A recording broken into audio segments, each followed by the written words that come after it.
Shall we start the class?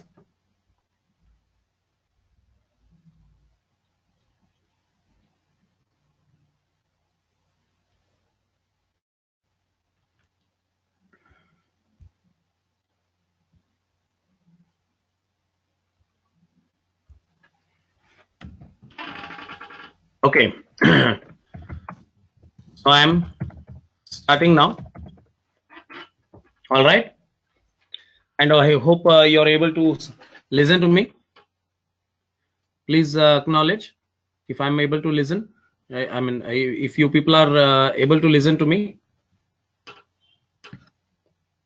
Okay. You're able to see my screen also, right?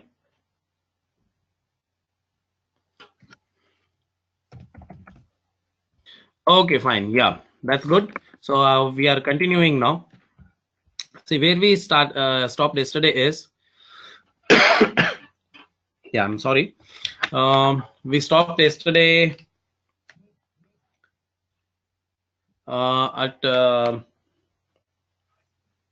we stopped yesterday by we were learning, I think, this program. Yeah. Okay. Sorry. Yes. So now, yeah, today's 28. So stack problem is what we were learning. Okay. Right.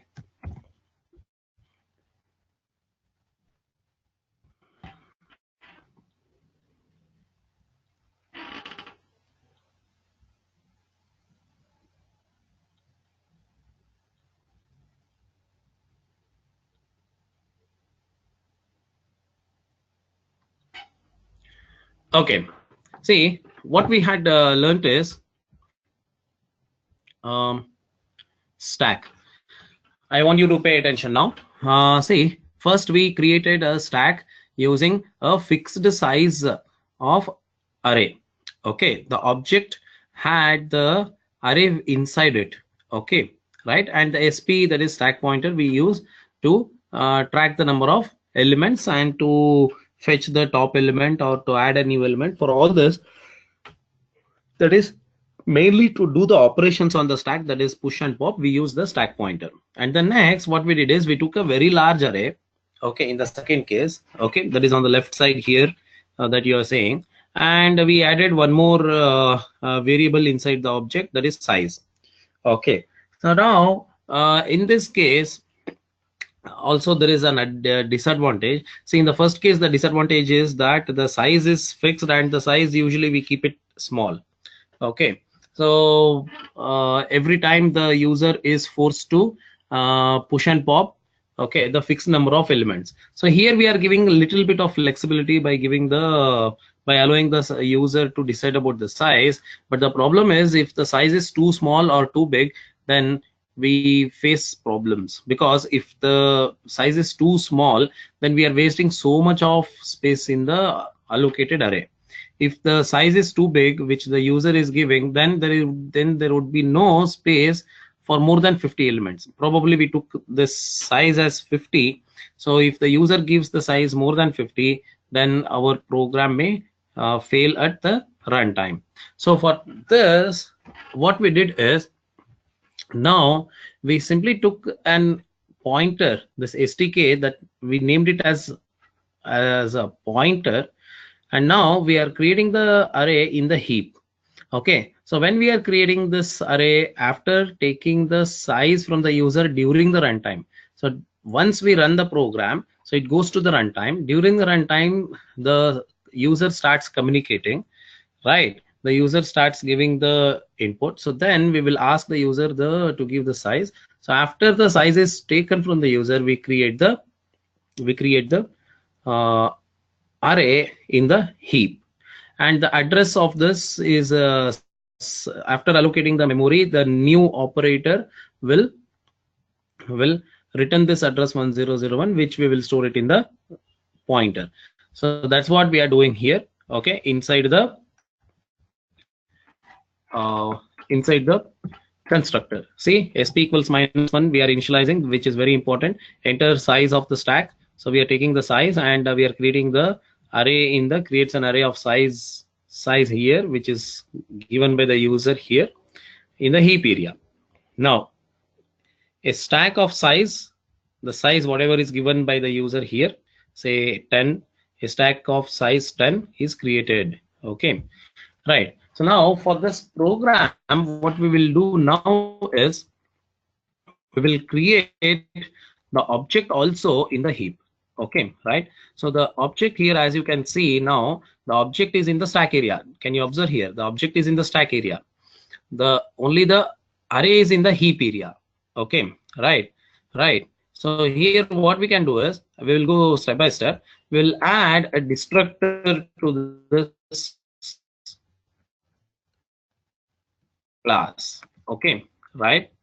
So we'll add a destructor now. So destructor is also having the same name as that of the class. Okay, now what are the things that we have to note about a destructor is, please come here. See, a destructor. What is a destructor? Let's discuss now. Okay, right. Yeah, destructor. It is also a member function of a class. Okay, right. It is also non-static, that is, it is related with an object, always. Okay, that is, it is related always with an object only. Okay, right. So you cannot mention it as static. Okay, right. When a destructor cannot accept any argument. Okay, right. It cannot accept an argument. Okay, as similar to constructor, a destructor cannot return a value. Okay, a destructor cannot okay, a destructor cannot be overloaded. What does it mean? One class, a class, okay, a class can have at most one destructor only. You can have at most one destructor only. Okay, right. Next. Okay, right. And then a destructor is called as soon as an object. A destructor is called when an object is decided to be deleted. Okay, please note, when the control is inside the destructor, the object is still alive.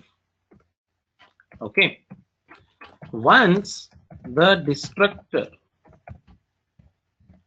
what does it mean, is alive? That is, the object on which the destructor is called can be accessed inside the destructor. That is, the this pointer is available inside the destructor. Okay, right. What is this? I'll explain to you. Let me write all possible the points regarding a destructor. Okay, once the destructor completes, the object is immediately deleted. Okay, right? A destructor can be pure virtual. Okay, can be virtual or even pure virtual. Okay, a destructor can be virtual or even pure virtual. Okay, right? That is a destructor can be overridden. A destructor can be overridden. Okay, right? Yeah. So now please note what is this. I'll explain to you. What is a destructor? A destructor is also a member function of a class, just like a constructor. Okay, a destructor is non-static, just like a constructor. What does it mean? What does that mean? That a destructor is always, please note, a destructor is always object related. Okay, right? It is always object related. That's very important.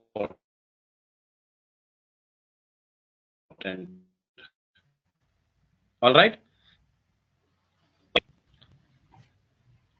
A destructor is always object related and hence it cannot be mentioned as static. Now next is a destructor cannot return a value. See, because just like a constructor cannot return a value, why? Because there is no way to accept or store the return value. In the same case here also, okay, even if a destructor returns a value, there is no way for us to catch that value. Okay, and hence a destructor cannot return a value. A destructor cannot accept any argument also, just like the I mean, contrary to a constructor which can accept arguments, a destructor cannot accept arguments. When a destructor is called, say when an object is about to be deleted, okay, it is, please note, it is not yet deleted, or nor the destructor deletes the object. Okay, right? A destructor is simply a function which is called implicitly. Okay, when it is called implicitly means what? We cannot call the destructor. Okay, right? We can only request the execution machine to delete an object. So when an object is about to be deleted, before actually the object is deleted, the destructor is called. So please note, when a destructor is called, the object is about to be deleted. We know that now the object is going to be deleted. Okay, so before it is actually deleted, the destructor is called. Something like, say, to make you understand, only for the sake of understanding, I'm taking this example. Say Lord Yama, okay, has come to take us. Okay, right? So say if I am the object, so Lord Emma has come to take me and I am the object. So before the Lord Emma takes me, so I'm telling the Lord, please give me just 2 seconds. Okay, I will in the kitchen there is some sweets. I'll have the sweets and I'll come. Okay, so going and having the sweet, and see, when I'm having the sweet, I'm still alive. Okay, when the destructor is running, the object is still alive. Okay, right? But when the destructor is running, what does it mean? When the destructor is running, the object is about to be deleted is confirmed and nobody can stop it. Okay, so when a destructor is running for an object, the object will be deleted immediately after the destructor completes is confirmed. Okay, it is impossible to retain the life of the object. Okay, right? Yeah, so that's how it the destructor is. And why we need this destructor? What is the use? Now say suppose what happens is, sometimes we, through an object, we will be opening on an object, we have opened some file, or we might have made a connection to a network or to a database. Okay, so now when the object is deleted, we may forget to disconnect the database or close the file. So we may forget this. So good thing is what? Good thing is that when an object is about to be deleted, the constructor will be the destructor is called, and it will be called implicitly, so it is never forgotten. Okay, it is surely called. Okay, right? for whatever reason the destructor is surely called. Okay, so then what happens? So inside the destructor we can write the statements that will close the file or disconnect the database. Okay, right. So this is an excellent idea. Okay. So here, once the destructor completes, the object is immediately deleted. Okay, so after the destructor is completed, the object is deleted, not before the destructor is called. Okay, then a destructor can be made virtual. Okay, mean to say a destructor of a class can be redefined in the base class. Okay, this is something peculiar. This is more of we can say we have to learn more of function overriding. So only then you can understand that is dynamic polymorphism, runtime polymorphism. So which probably we are not going to learn in this session, in this training. The reason is our focus will be on data structures, not on the object-oriented programming. Okay. Anyhow, much of the object-oriented programming, the basic at least we have already learned. That is destructors, constructors, okay, classes, objects, new, delete, all this. Okay, right. Now let's go back. Let's go back to the program. So what I'm going to do, I'm going to define the destructor. Okay, right. So the destructor also belongs to the class stack. So what I will do here, I will delete stk. Me to say delete this. So what I am going to do is, please note, I'm going to delete this array that was created in the heap. Okay, right. See, this object is about to be deleted. The object is about to be deleted. Then the destructor is called. So the object will be deleted. That's for sure. Okay, right, right. So when it is about to be deleted, the destructor is called. So then what we are doing, we will delete this, because see, we have allocated the memory in the heap, so it is our duty to deallocate the memory from the heap. Okay, right. We should not leave it to the compiler or the execution machine to delete. The execution machine never deletes the memory area that was allocated in the heap. Okay, so it is our duty to release the memory from the heap. Okay, so where we will do it, we will do it in the destructor. See, now deletes the array from the heap, okay. So once this stk, now once this is deleted, so what happens is, please note, this is now deleted. Okay, right. So this is now deleted. Now this pointer stk, okay, the pointer stk is still holding some address, that is 1001. This 1001, which was the address of this array, is no more required, or in other words, the array is not at all there. So why is that this pointer holding this address 1001? So in this case, this pointer holding the address, okay, which was deallocated. Okay, now say suppose we will rent a marriage hall, okay, for a specific date. On that particular date, the marriage hall, we can use it. So after that date, okay, the marriage hall, we don't have any right to use that marriage hall. That might be allocated to somebody else, but we still, holding the pass, okay, is illegal. The reason is we have to give the pass back to the management of the marriage hall. If we are still holding the pass, okay, just because we rented for one day and we are continuing to hold the pass, it is wrong, it is illegal. The reason is it might be rented to somebody else. Okay, right. So we have to give back the pass. So here what we have to do is, this pointer stk here, which is still holding the address 1001, it should not do so. Why? Because that address where the memory is allocated is given back to the OS, given back to the operating system. So we should make this null, null in capital. Okay, if we do not make it, if it is still holding 1001 address, okay, then such a pointer is called as dangling pointer. So come on, so what is a dangling pointer? We are going to write dangling pointer. So what is a dangling pointer? A pointer that is still holding the address from the heap, okay, right, that was deallocated, okay, right, right. So the memory was deallocated, but the pointer is still holding that address. Then such a pointer is called as dangling pointer, okay. Such a pointer is called as dangling pointer. All right, so any doubt you can ask me here in the go to meeting.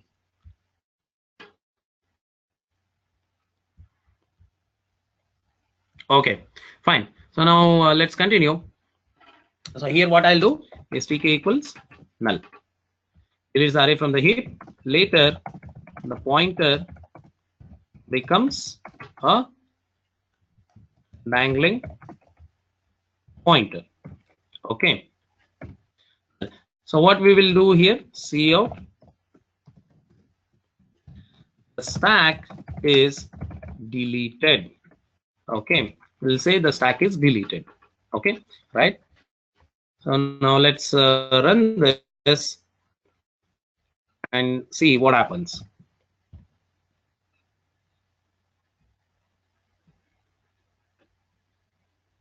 Yeah, enter the size of the stack. So I'll say 4, okay. Now as you can see, 1 2 1 3 1 5 1, okay, 22. So 1, the stack is full.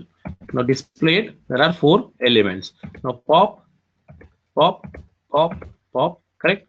So try to pop again, okay. So now what we'll do, 4, end of program, okay. So now here what is happening is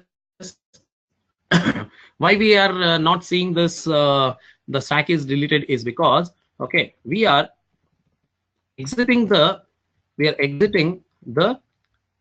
very much we are exiting the say the program, okay, and it is not a normal completion of the program, normal termination of the program, okay, right. So exit wherever we are, so it aborts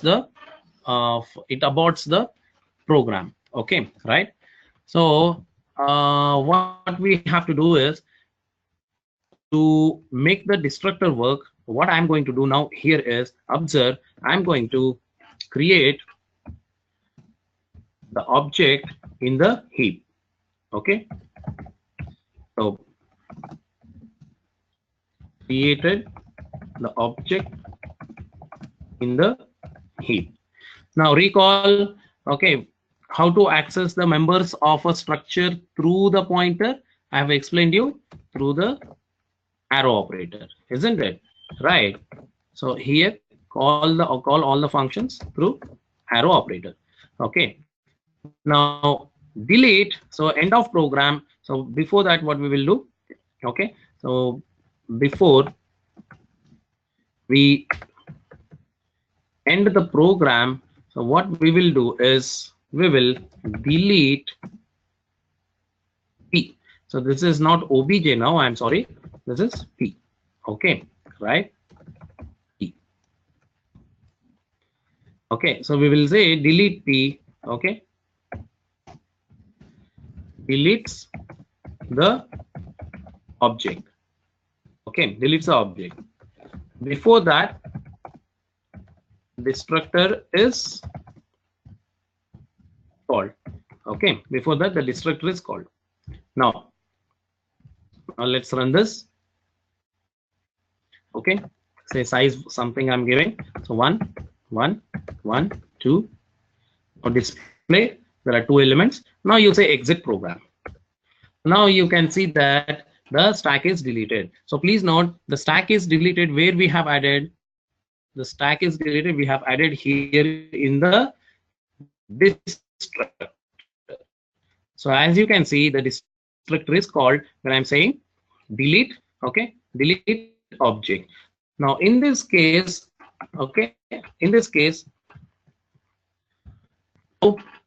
how the the memory utilization is, I'm going to show you.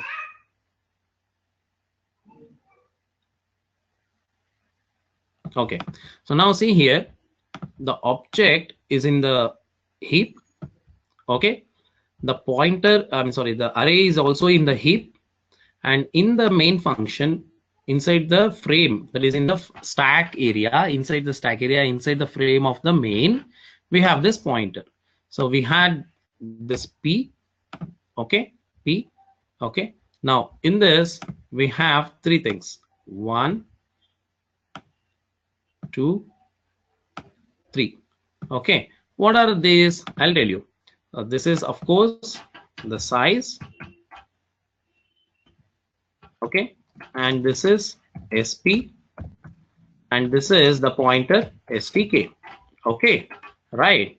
And here, say suppose this address 2001, this address we are storing here in this pointer p, and the address of this, say 1001, we are storing here in stk.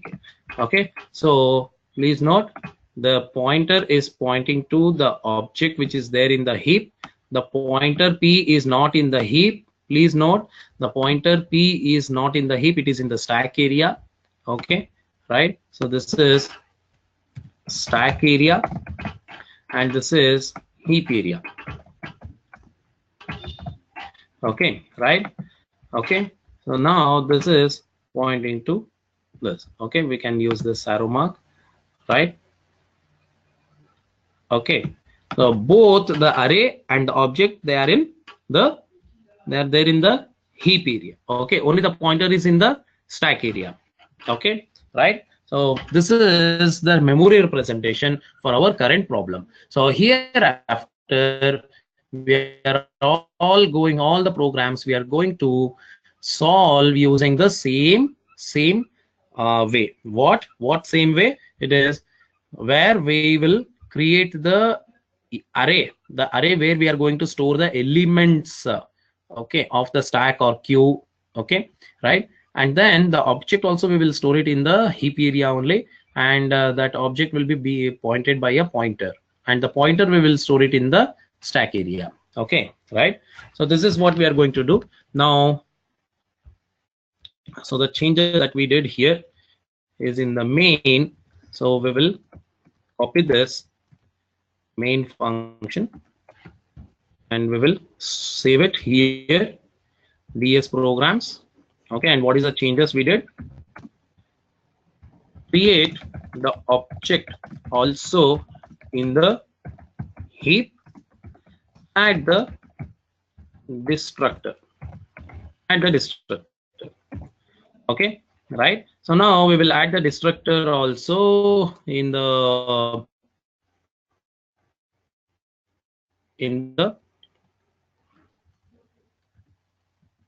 yeah. So this is the destructor road, that also we are going to add it here. Okay, right. Yes. Okay, so we have saved this. Now what we are going to do is we are going to create we are going to implement queue. Let's implement queue now. Okay, so now what is a queue and how it works, let's see. Okay, all right. So before that, we are going to save this for your reference. Okay, stack and heap. Okay, so now how does the queue works? Let's see. Okay, assume there's a queue. Okay, assume this is how the movement of the elements will be. Okay, and assume this is the front, and assume this is the rear end. Okay, front and rear end. Okay, please note the elements will come inside the queue through the rear end. Okay, right. So deletion of the elements happens here. Okay, and addition of the elements happens here. Okay, right. Okay, so now this works on what principle? FIFO.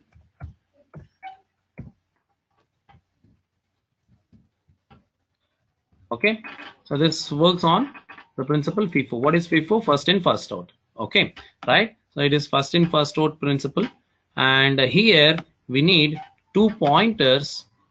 Please note, here we need 2 pointers, not just one. We need 2 pointers. Okay, right? Yeah, these are the 2 pointers. And what is this? So this will be, say, we'll name it FP. We'll name it FP. Okay, front pointer, using which the elements are deleted. Okay, RP, using which the elements will be inserted into the queue. So please note, the insertion happens, okay, into the queue using RP. Okay, and the deletion happens using, okay, right? I hope you are trying to understand. Insertion happens, okay,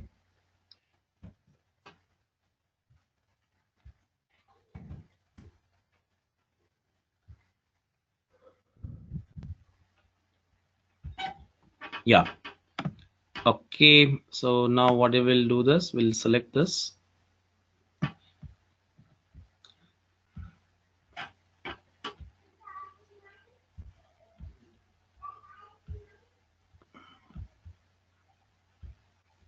Okay, so now we will store this here.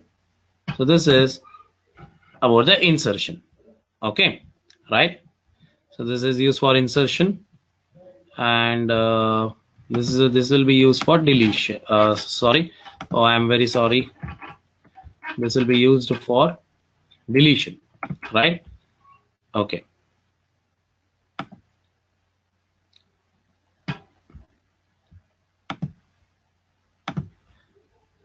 Yes, so this will be used for insertion. What? The RP will be used for insertion of elements. Okay, right? And then deletion will be used by the FP. So we do the deletion of elements. Okay, so this is using FP. Okay, so now let's insert the elements. Okay, so now here, yeah, so this is the indexes 1, 2, index 3, index 4, index 5, and so on. Okay, right? So these are the indices. Okay, right? So first element comes here, say 10, okay, 20, and so on. Okay, right? So please note, when first element is inserted, okay, right? So first element is inserted means, so what happens, we will this RP will be pointing there. Okay, so mean to say an element is available. Okay, so now if I want to insert one more element, say if I want to insert one more element, what happens? Okay, so 20 I have inserted, and then the RP has to be first incremented and then inserted. Okay, why? I will tell you.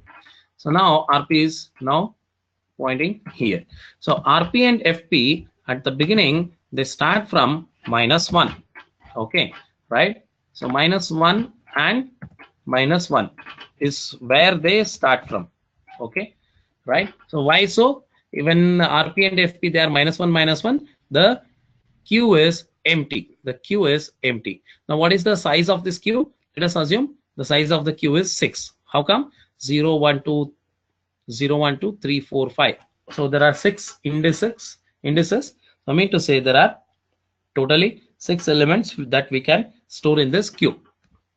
Okay, now I have inserted 2 elements. Okay, where I can insert the next element, I have to first increment RP and then insert the element.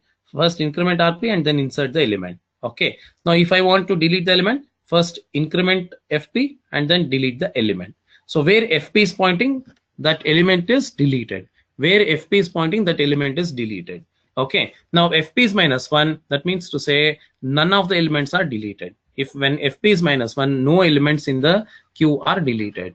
Okay, so when RP is 5, which is the highest possible index for this array, okay, right? So there we cannot insert any more elements. Okay, so now let's insert few more elements into this, say 30, 40, 50.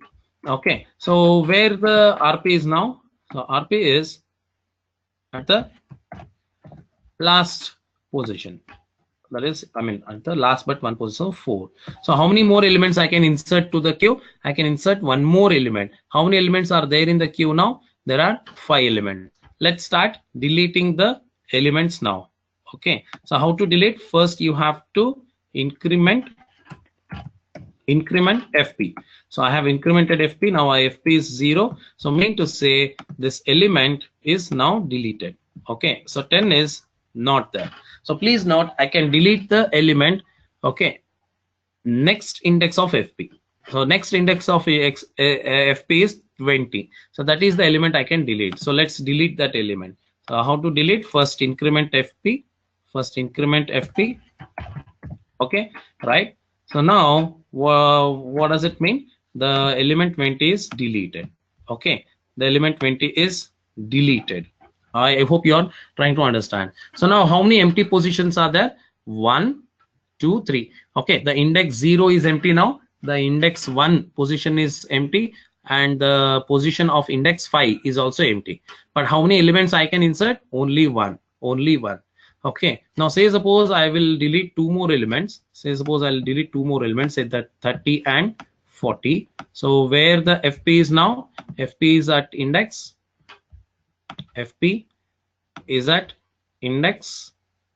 3. Okay, FP is at index 3. Okay, right. So now in this case, how many elements are left in the queue? Only one. Okay, but how many empty positions are there? How many empty positions? 5 empty positions. Index 5, 0, 1, 2, 3. But how many elements I can insert? Only one element I can insert. I can insert only one element. Okay, why? To insert, I'm incrementing every time RP. To delete, every time I'm incrementing FP. Okay, see what is not happening here is, in the real life queue, the people, once we take the ticket in the theater queue, okay, once I take the ticket, once I got the ticket, I'll move out of the queue, fine, but the people behind me, they will shift. We did not shift after deleting the elements. So shifting is itself is one more algorithm, so I don't want to waste the time, so I'm not doing the shift. So shifting of elements, I have to write a separate function and call it every time I delete an element, which I am avoiding. So instead of writing that function, what we can do is, okay, to make use of all the empty positions in the queue, okay, we have to implement the circular queue. In a circular queue, which is most efficient queue, okay, right, we use a logic, a technique using some modulus operations, where the array we can okay, we can try to see it as a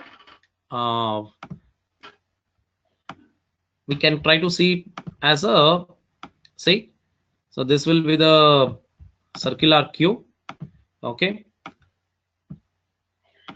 so 1 element, 2 element, 3 elements, 4, 5 and 6. Okay, so now in this, I can store 6 elements, and here what happens is, all the 6 positions we can use at any given point of time. At any given point of time, all the empty positions we can use. So please note, actually the logical view will be a circular queue, but the physical queue will be an array only. So an array, we make it work like a circular queue. Okay, so there is nothing like a circular data structure.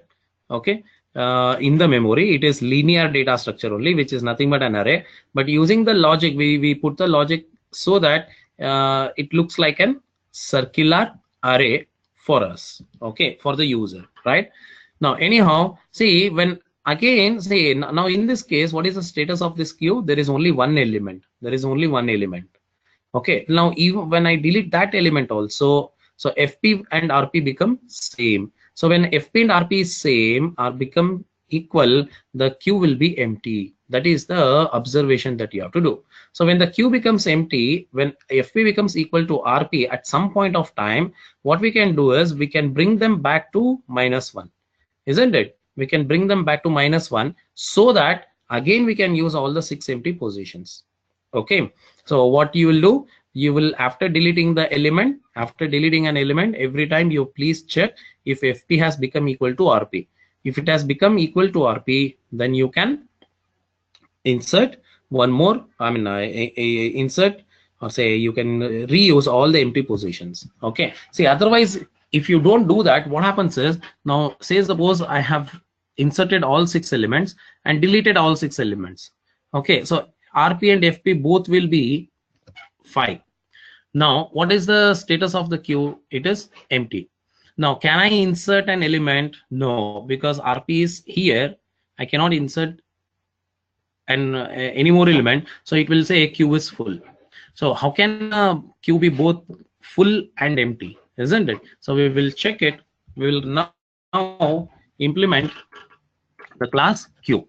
Okay, I'm writing this from the scratch, and the main function, what I'm doing is I'm not writing the main function okay, all over again, because we are using the same idea, that is menu based program. Same menu based program is what we are going to use. So I will write class queue. Okay, right in private section, let the data be of type float. Okay, so int size, we will take it from the user, the size of the queue. Okay, and int FP we need, int RP we need. Okay, right, and then int the data is of type float, so star PTR. What this PTR will do, this PTR will to read or store, to store the size of the queue. Okay, right. FP is used to delete elements from the queue, is used to insert elements into the queue. Okay, holds the address of the array created in heap. Okay, so what I want you people to do is write down the comments wherever it is important. Okay, so now this is the data. So now under public section, what we will have, under public section we will have a constructor. Okay, and what are the operations that we do on a queue? Insert, we will call it as end queue. Okay, void dq. Please note, you should write actually QUE. Okay, so I am writing only Q because the pronunciation of Q and QUE is one and the same. Okay, yeah, and then void display Q, and then a destructor. Okay, right, fine. Now let's define all this functions. Say Q scope resolution. Okay, and Q. All right, so here what we'll do, FP equals RP equals -1, and then what we will do, we will ask the user the size. Okay, enter size of the queue. Okay, C in size. Okay, after that what we will do, we will say PTR equals new float, because the data is of type float, of size. Okay, right. So then what we will do, we'll give the confirmation to the end user, queue of size is created. Okay, right. So after that what we will do, Um, yes. So after that, I think that's it in the constructor, right? So now here for the other functions in queue. When I cannot insert an element to the queue, when if what rp equals size minus 1. Okay, so what does it mean? See out queue is full, cannot insert an element. See, hereafter I'm going to write the programs for you and you must trace it. Okay, how to trace it? Many programs I have shown you, and now it is your duty to trace this. Okay, so now when this condition fails, what does it mean? The queue is not at full and we can insert an element. So first increment the rp. So rp plus plus. Now we will say, okay, insert the element or say enter the element to be inserted. So see in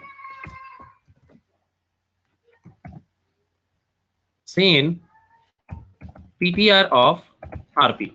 Okay. So now if you want, you can write one more statement. See out the element PTR of RP is inserted into the position so and so, that is RP plus 1. Okay. So if you want, so that you can do the element PTR of RP is inserted at position RP plus 1. Okay, so this we can do. Okay, so now what we'll do now, DQ. So when I cannot DQ, when FP equals RP, then the Q will be empty. So in that case, what we'll do, the Q is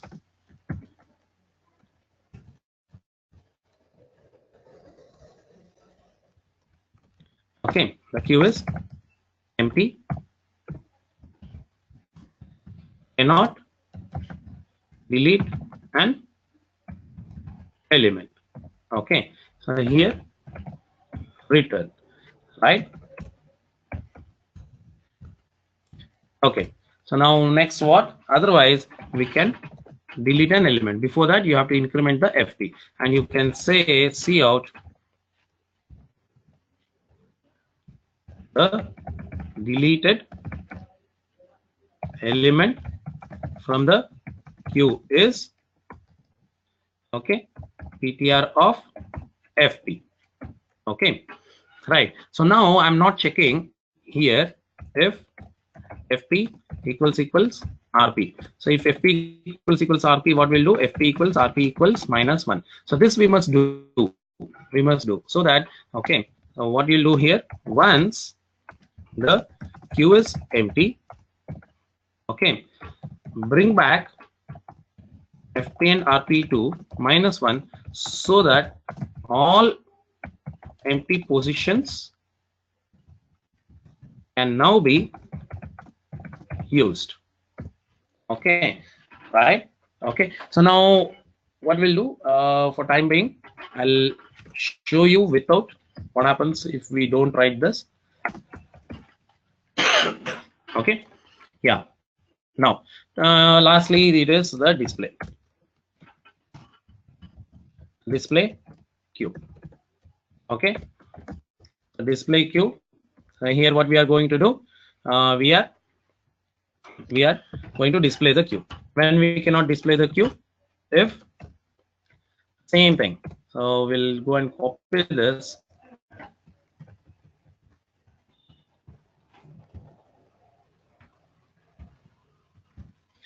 Okay, so here the queue is empty.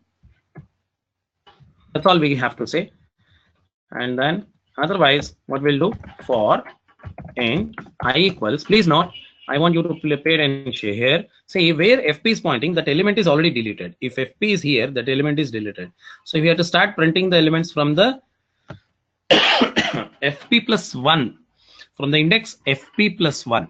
Okay, from the index FP plus 1, because if this element is already deleted, so mean to say FP is pointing here, so we have to start printing the elements from the next position, from the next index of FP.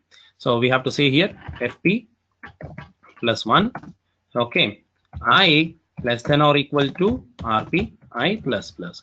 So here what we will do, so before that we will give a statement, a Q elements are, okay. So here what we'll do, C out PTR of I, and after printing give some space, okay, right. So that's it. So now here it is not stack, it is Q, right? Okay, so Q equals new Q. Okay, right. So here the insert, delete and display Q. Exit program, enter your choice. Very simple, the same thing. So here P arrow NQ, okay, and here P arrow DQ, and here display Q, okay, right. Yeah, so now let's try to compile this and see if there is any error. Yes, there are a lot of errors. So NQ does not match any in class. Okay, so what are the, yes, we failed to, yes, we did not give the return types. So give the return types, okay, otherwise it will consider the return type as probably int, okay, the default return type as int, okay. Yeah, yes, so I was not declared in the scope, it is saying.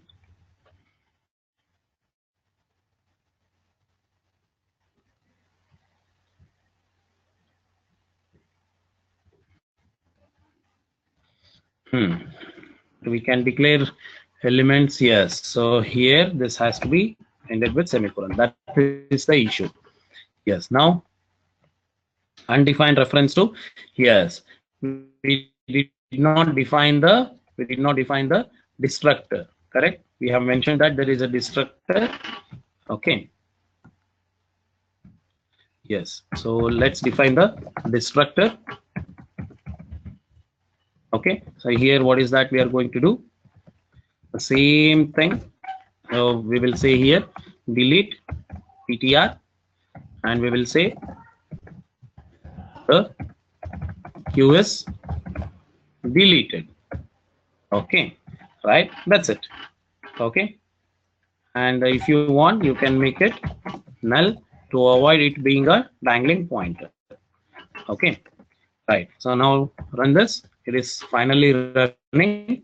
Enter the size of the Q, okay, we will give 4, okay, a Q of size 4 is created, a Q of size 4 is created, okay, right.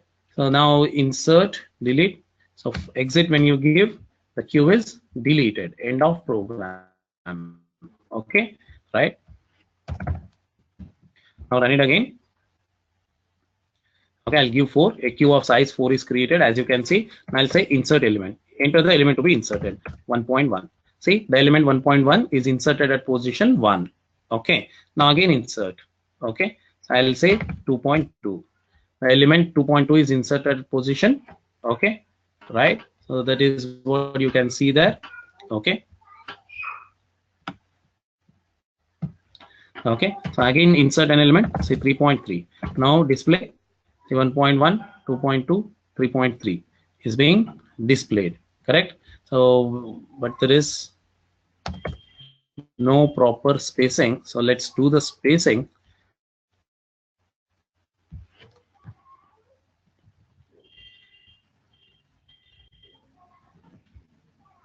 Yes, okay,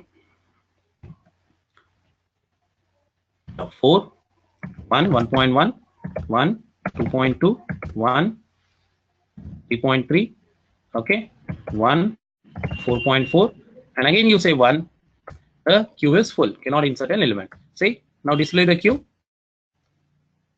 Oh, I'm very sorry. Okay.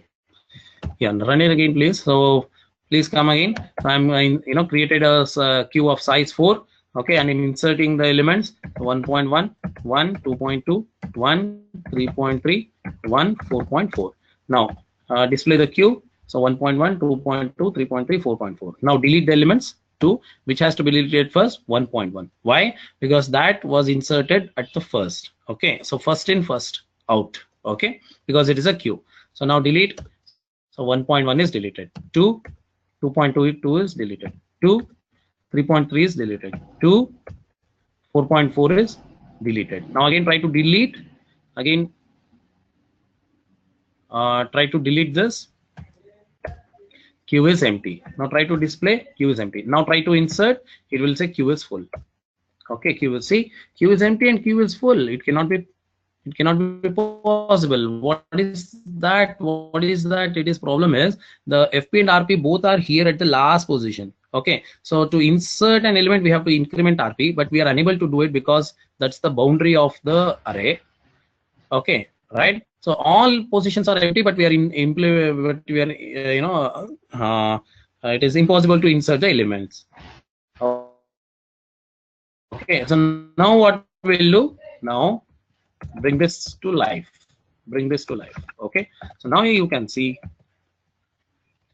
I'm checking what is that I'm doing here. If FP equals RP, I'm checking after the every once we delete elements, once we delete an element from the queue, we are checking if FP equals RP. Okay, right? So that is what we are doing. So now enter the size of the queue again. Let's say 4. Okay, insert 1.1. Okay, insert 2.2, insert 3.3.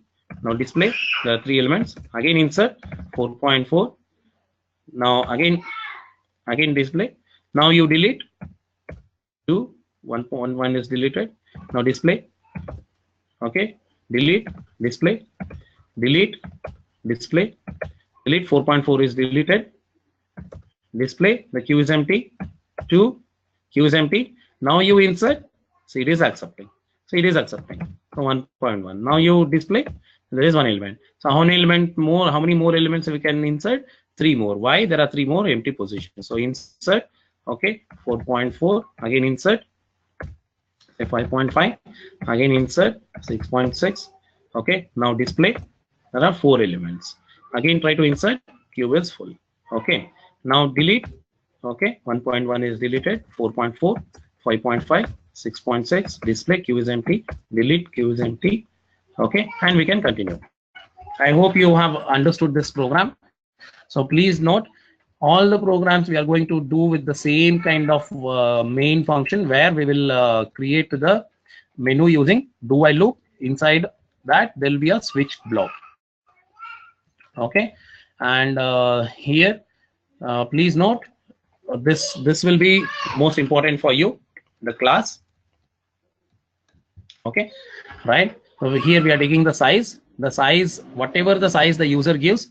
Okay, the array will be created of that particular size. FP RP, here we need two pointers we need. Okay, there is variables to keep track of the deletions and insertions. Okay, right? Because both the operations happens at 2 different ends. Okay, please note, in the case of an queue there are 2 ends. Okay, so let's save this for your future reference.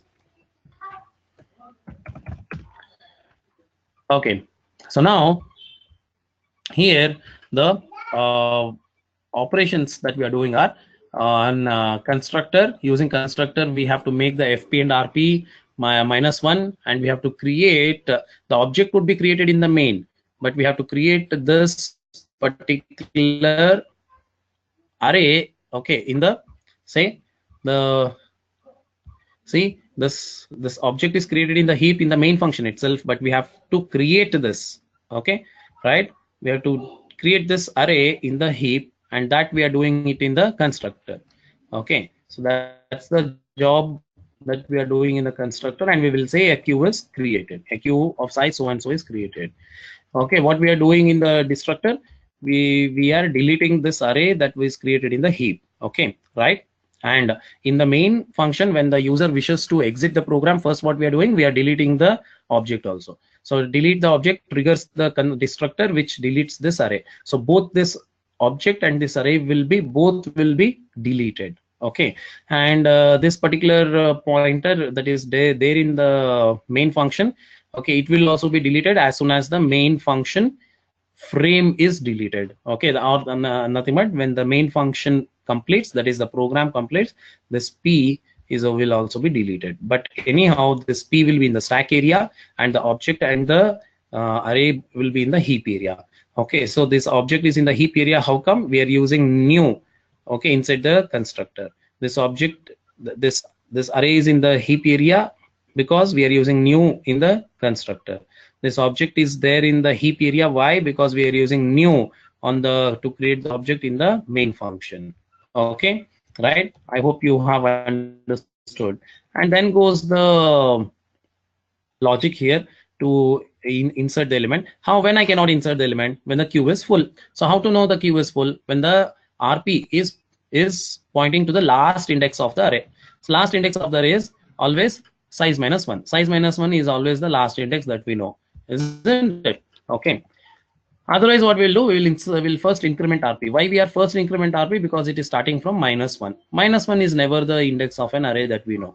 So first increment and then say insert the element to be, I mean, enter the element to be inserted, and we are giving a confirmation to the user also. Okay. And so is the case with the DQ. In the DQ, when we cannot delete the element when the queue is empty. When is the queue empty? When FP is equal to RP. Please note, it's not necessary that FP should be -1 and RP should be -1, only then the queue is empty. No, when the elements are inserted and deleted, what happens? FP becomes equal to RP and that is the case where the queue is empty. Okay, right? So when nothing is added, both FP and RP will be -1. Even in that case, the queue is empty. So this is the condition that you have to properly write to check if the queue is empty. Okay, and then what you will do, if there are elements, you will first increment the FP because it is also starting from -1. Okay, and then you are accessing the element.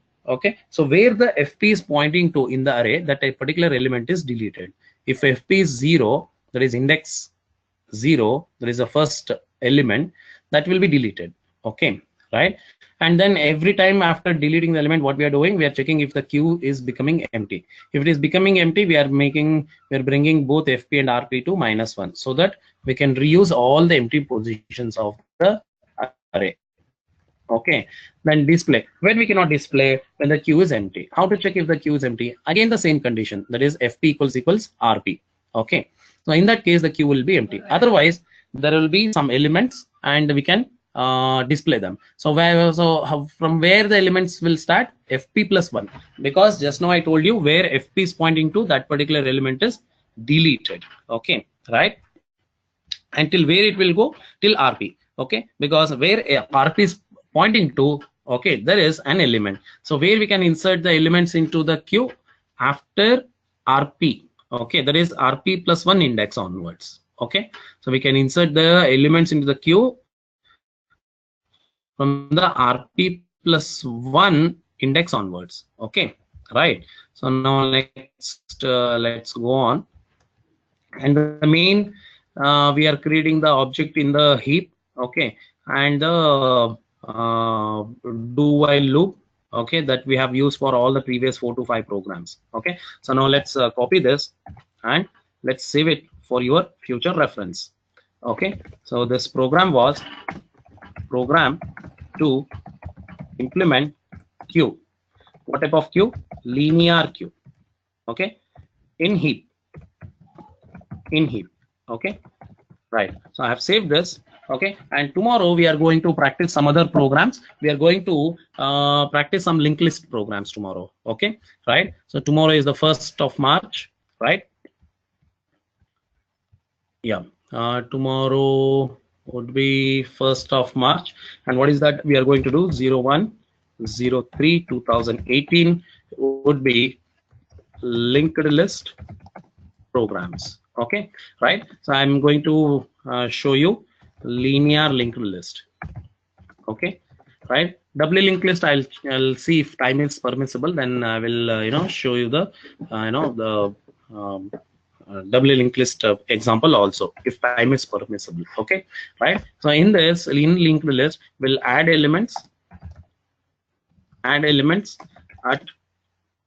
front, rear, in between. Okay, and delete elements, same thing. Delete elements from front, rear, comma, in between. So this is what we are going to do tomorrow. Okay, which I need 1 hour of time for this. Okay, because I have to explain you the concept of the linked list. So it takes some time. Okay, so tomorrow again it will be very important for you. Okay, I hope you have enjoyed the today's class. All right, so please acknowledge to me here in the chat. Okay, and I hope whatever was important you have taken down. All right, so shall we wind up the class?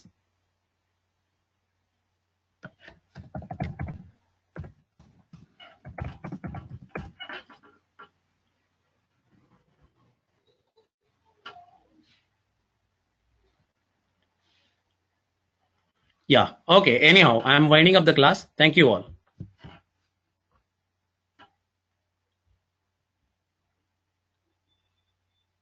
Yeah, thank you very much.